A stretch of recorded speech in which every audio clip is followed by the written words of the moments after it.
আসসালামু আলাইকুম। আমি নারকেল দিয়ে হাঁসের মাংস রান্না করব নারকেলের দুধ দিয়ে। তাই এখন গরম পানি দিয়ে নারকেলের দুধটা নিয়ে নেব। আমি গরম পানি দিয়ে দিচ্ছি।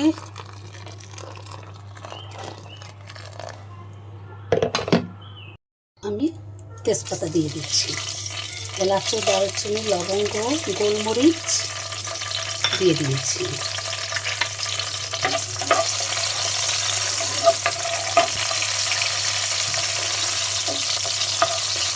আমি এখন পেঁয়াজ দিয়ে দিচ্ছি।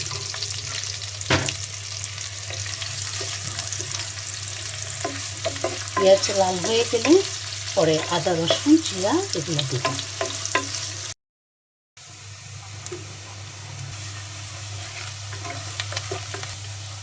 আমি হলুদ, আদা, রসুন, লবণ দিয়ে মেখে রেখেছি। এখন আমি ধনিয়া গুঁড়ো দিচ্ছি, জিরা দিয়ে দিচ্ছি, আদা দিয়ে দিচ্ছি, রসুন দিয়ে দিচ্ছি।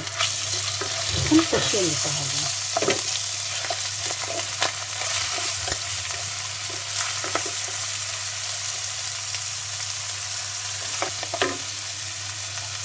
একটু নারকেলের দুধ দিয়ে দিচ্ছি।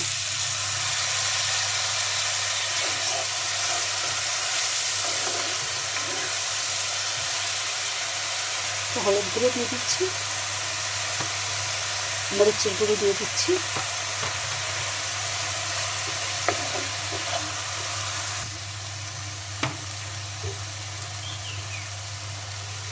এটা কিন্তু চীনার হাঁসের মাংস।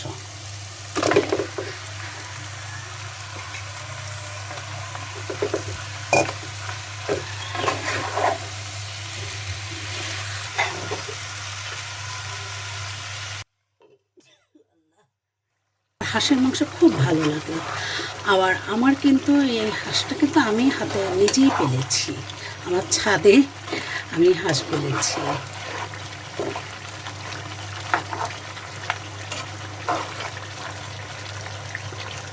আজকে বৃষ্টি হচ্ছে, খিচুড়ি দিয়ে খাবো, তাই এই হাঁস রান্না করছি। খিচুড়ি রান্না করব, তাই দিয়ে আজকে খাওয়া হবে। আর বর্ষার সময় আমার হাঁস খুব প্রিয়, আর শীতের সময়।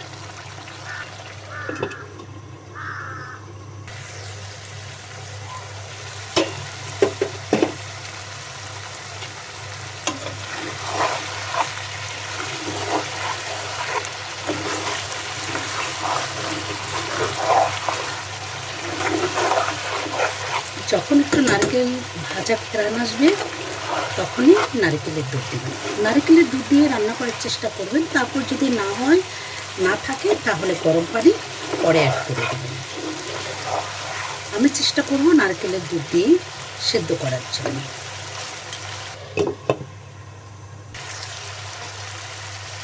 দুধ দিয়ে দিচ্ছি।